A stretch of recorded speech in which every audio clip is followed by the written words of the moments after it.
സുരേട്ടൻ രണ്ട് കാര്യത്തിനാണ് വായ തുറക്കുന്നത്. ഒന്ന് ഉള്ളിക്കറി കഴിക്കാനും മറ്റൊന്ന് വർഗീയത പറയാനും. അല്ലെങ്കിൽ പേര് മാറ്റാൻ നമ്മളെ സുരേട്ടനെ കഴിഞ്ഞിട്ട് വേറെ ആളുള്ളൂ.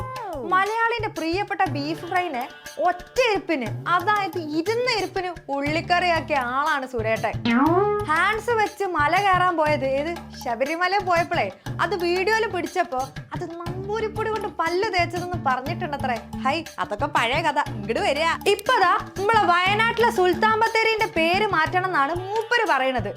ബത്തേരിന്റെ പേര് ഗണപതി വട്ടം എന്നാക്കുമെന്ന് ലോക്സഭാ തെരഞ്ഞെടുപ്പിൽ വയനാട് മണ്ഡലം NDA സ്ഥാനാർത്ഥിയായ K. സുരേന്ദ്രൻ.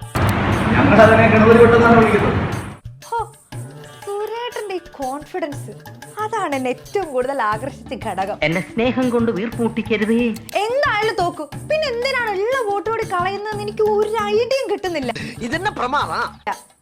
ഒരു മാറ്റവും ഇല്ലല്ലോ എന്റെ മുട്ടിപ്പൂര അമ്മച്ചി സുരേട്ടന്. അല്ലേലും ബ്രിട്ടീഷുകാരോട് നേർക്കുനേർ യുദ്ധം ചെയ്ത ടിപ്പു സുൽത്താന്റെ പേര് ഏതെങ്കിലും നാടിനിടാൻ പറ്റുമോ? അല്ല പിന്നെ.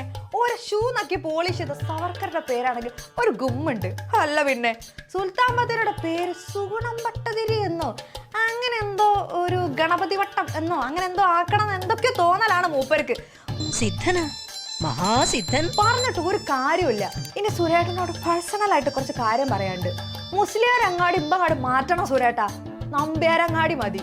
അങ്ങനെ ആക്കിയാ എന്താ പുളിക്കോ? അല്ല പിന്നെ. വരട്ടെല്ലാരും ഇപ്പൊ അന്നേരം കാട്ടി കൊടുക്ക. പിന്നെ അറബിക്കടല് അത് മൊത്തത്തില് മാപ്പിളാരായിട്ട് കൊണ്ടുപോയിട്ടുണ്ട്. അതിന്റെ കൂടെ ഒരു മുഹമ്മദ് കടപ്പുറം കൂടെ കൊടുക്കണം പോലും. എല്ലാം ഭഗവാന്റെ പര്യായപദങ്ങൾ, എല്ലാം ഒന്ന് തന്നെ. ഇതിങ്ങനെ വിടാൻ പറ്റൂല. മുഹമ്മദ് കടപ്പുറം മാറ്റി രാമൻ കടപ്പുറം എന്നാക്കണം സുരേട്ടാ. പിന്നെ പേര് തന്നെ പള്ളിയുള്ള എല്ലാ നാടിന്റെ പേര് മാറ്റി അമ്പലം എന്നാക്കണം. ആഹാ, എന്ത് രസമായിരിക്കും. ഭക്തി സാന്ദ്രമായിരിക്കും. കൊതിപ്പിക്കല്ലേ ഭഗവാനെ. വാവ്, ബ്യൂട്ടിഫുൾ. അപ്പൊ പറഞ്ഞു വന്നത്, അല്ലേലും കണ്ടതൊക്കെ നിരോധിക്കാനും പേര് മാറ്റാനും അല്ലാതെ വേറെ എന്തെങ്കിലും അറിയോ ഈ ടീംസിന്? സുരേട്ടാ, ഇനി ഉള്ള കാര്യം അങ്ങോട്ട് തുറന്നു പറയാലോ. നിങ്ങൾ അങ്ങ് വടക്കോട്ട് ഫൈസാബാദിനെ അയോധ്യയും ഗുജറാത്തിലെ പട്ടേൽ സ്റ്റേഡിയത്തെ നരേന്ദ്രമോദി സ്റ്റേഡിയവും അലിഗഡിനെ ഹരിഗറുമാക്കി മാറ്റിയിട്ടുണ്ട്. ആ പരിപാടി കൊണ്ട് കേരളത്തിൽ വന്നാലും പൊന്നു മോനെ സുരേട്ടാ, നിങ്ങളോടുള്ള സ്നേഹം കൊണ്ട് പറയാണ്, your rice will not cook here. ഏത് ആ അരിയും പരിപ്പും ഉണ്ടല്ലോ, അത് ഇവിടെ വേവൂലാന്ന്. ഉള്ളേരിക്കാര സുരേട്ടാ, നിങ്ങളുടെ അവസ്ഥ ഉള്ളിത്തൊളി പൊളിച്ച പോലെ ആകും ഈ നമ്പർ ഇങ്ങോട്ട് എടുത്താലേ. കാരണം ഇത് കേരളമാണ്. ഇജാതി നമ്പറൊന്നും ഇവിടെ നടക്കൂല. മാത്രല്ല, ആന, കടുവ, പോത്ത്, കാട്ടുപന്നി തുടങ്ങിയ മൃഗങ്ങളുടെ ശല്യത്തിൽ പൊറുതിമുട്ടി നിൽക്കുന്ന വയനാട്ടിലെ ജനതയോട് ജയിപ്പിച്ച പേര് മാറ്റി തരാന്ന് പറയുന്ന സുരേട്ടനെ നമിച്ച് മക്കളെ, ഒരു രക്ഷയില്ല.